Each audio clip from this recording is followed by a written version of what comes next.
Hi, I'm Lanny, and this is Preserving Today. Those turkeys are loud. Okay, today I wanted to share with you some thoughts I have about transitioning your kombucha, whether that be Jun Kombucha or your conventional black tea kombucha, transitioning from summer months to fall months. Anytime you're going from hot weather to cooler weather, the ambient temperature in your house is going to change.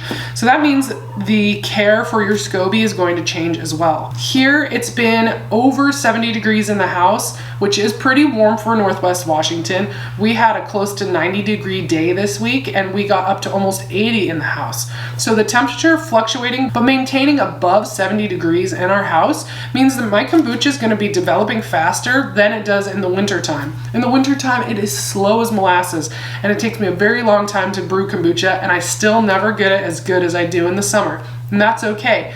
That's why for me, kombucha is seasonal. And to learn more about how I brew my kombucha seasonally, you can watch my other video on how I take a long break from brewing kombucha using the total neglect method, which I'm super proud of. So right here, this kombucha has only been brewing for about 8 days, and I'm ready to give it a try to see if it's finished.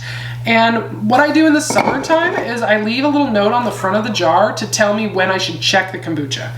On the top says the date I started it, where I'm going to see it on my shelf. The side date reminds me of what date to actually check it. And the best way to tell if your kombucha is done and ready to bottle for your second ferment is by tasting it. The time, the temperature in the house, the habit of your SCOBY, all those things are useful information to know. But the one really good way, the only way as far as I'm concerned, for you to tell if your kombucha is going to be the way that you like it is by tasting it. So for that, I have these long metal straws. I'll link to these in the description. They're pretty handy to have. I stick it way down in there and cap it off so I can get a nice taste. That's really, really good right now. It's tart, but still sweet, not vinegary. So tart, but not vinegary is where I want to stop. And I have that effervescence, excitement on my tongue. So this one for me is ready to go.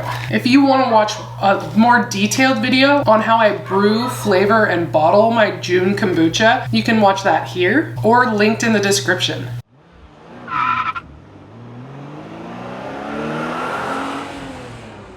This part seasonally doesn't change.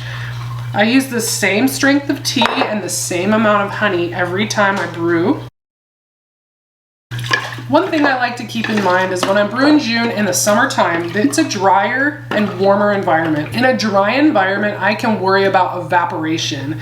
And so if you're using a breathable cloth or coffee filter cover like I do, water can evaporate in the heat, and then it can leave your SCOBY not covered by the liquid, which can cause it to grow mold. And that's happened in my SCOBY hotel over time with the evaporation, and I didn't pay attention, and now it's covered in mold and I have to throw all of it away. So to avoid that in the summer heat, I use at least 2 coffee filters to cover it to prevent the moisture from evaporating. Just put something that's a little heavier than your normal thin cloth or single coffee filter.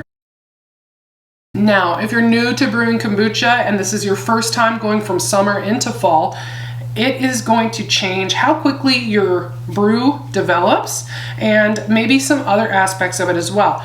So I recommend as you go into the cooler months, as we move into fall, that for your kombucha, you just check it the same amount of time as you were checking it before. Check it at 7 days and then check it at 10 days and then every day or 2 after that until you feel like it's done and ready to flavor if you want to and bottle it. By checking it often, you're gonna start to notice the differences by the temperature in the house has changed. You'll notice that, and you'll notice the amount of time it actually takes to get to the point where you like it. And then kombucha brewing can become more of an intuitive process instead of this like formula that you learned from the packet that came with the SCOBY you bought. So it's not that simple because it's a living organism and every single batch is going to be different than the one before. And in my opinion, that's what makes fermentation so exciting. So if you're new to fermentation and you're new to kombucha, just be with it. Be present with it, taste it, smell it, listen to it, watch it, enjoy all the changes that it goes through, and know that even most of your mistakes are still going to be edible and probably delicious. If you're just getting started and you're excited to go and purchase your first SCOBY, if you don't have a friend that can loan you one, then I would recommend either learning to start your own SCOBY from a bottle of raw kombucha from the store, or check out Cultures for Health. They do great fermentation starter cultures. That's where I've gotten my kefir grains as well as my Jun SCOBY, and I'll link to where you can get that on Amazon in my description below. That's it. As your environment changes, so too will your fermentation experience. So just pay attention to these guys and they will keep providing for you. It just changes all the time. I'm Lanny, and this was Preserving Today.